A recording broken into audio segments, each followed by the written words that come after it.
Hi everyone, welcome to study with me C Anita. मेरा नाम है अनीता पालीवाल। तो में हम डिस्कस करेंगे euro bonds, Yankee bonds, samurai bonds and bulldog bonds. So basically हम समझेंगे यूरो बॉन्ड्स का कॉन्सेप्ट और सेम कॉन्सेप्ट से हम समझेंगे Yankee, samurai and bulldog bonds के बारे में। तो चलिए स्टार्ट करते हैं।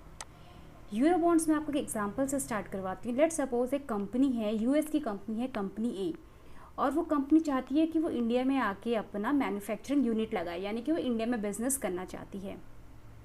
अब अगर उनको एक फैक्ट्री सेटअप करनी है इंडिया में, प्लांट्स चाहिए, बहुत सारी चीज़ें चाहिए, उसके लिए उनको क्या चाहिए? पैसा चाहिए, राइट। तो उनको कैपिटल चाहिए, और वो भी किस में? लोकल कैपिटल, यानी कि INR, रुपीज़ में चाहिए।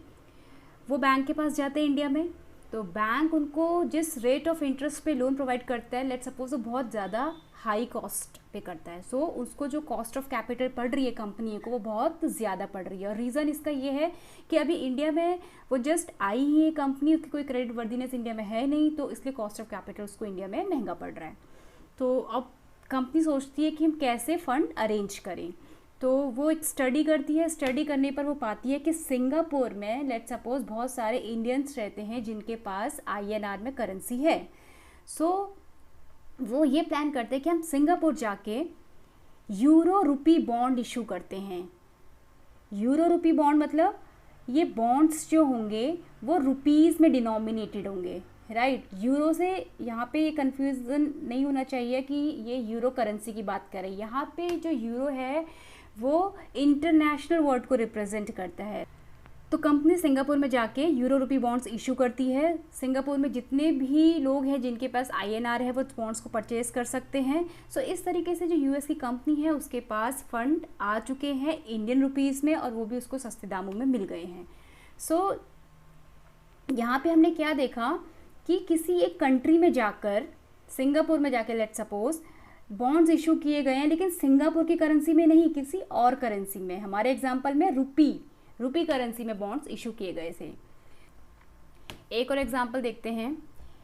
UK बेस्ड कंपनी में issue euro dollar bonds in Japan, यानी कि जापान में जाकर बॉन्ड्स इशू किए गए हैं, लेकिन जापान की करेंसी में नहीं किए गए हैं। किस में किए गए हैं? डॉलर में किए गए हैं। तो ये बॉन्ड्स जो हैं they are denominated in dollars.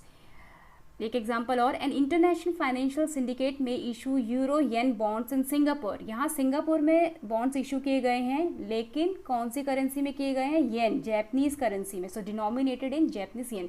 तो आप समझ चुके हैं यहाँ से कि ये इंटरनेशनल बॉन्ड्स हैं denominated in a currency other than that of the country in which they are issued. तो जिस कंट्री में उनको इशू किया जाता है उस कंट्री की करेंसी में वो बॉन्ड्स इशू नहीं होते, बल्कि किसी और करेंसी में होते हैं। इसलिए इनको हम इंटरनेशनल बॉन्ड्स यानी कि यूरो बॉन्ड्स बोलते हैं। They are also called external bonds.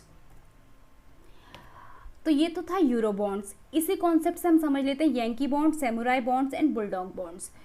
तो डिफरेंट कंट्रीज़ में इनका नाम डिफरेंट है। अगर सेम नेचर के बॉन्ड्स आप इशू करते हैं US में जाके, तो वहाँ पे इसको यंकी बॉन्ड्स बोलते हैं। अगर आप जापान में जाकर सिमिलर नेचर के बॉन्ड इशू करते हैं, यानी कि जापान में जाकर कोई ऐसे बॉन्ड इशू करते हैं जो कि जापानीज येन में नहीं है बल्कि किसी और करेंसी में है, तो उसको हम सैमुराई बॉन्ड्स बोलते हैं। और UK में हम इसको नाम देते हैं बुलडॉग बॉन्ड्स का। So this is the concept of Euro bonds.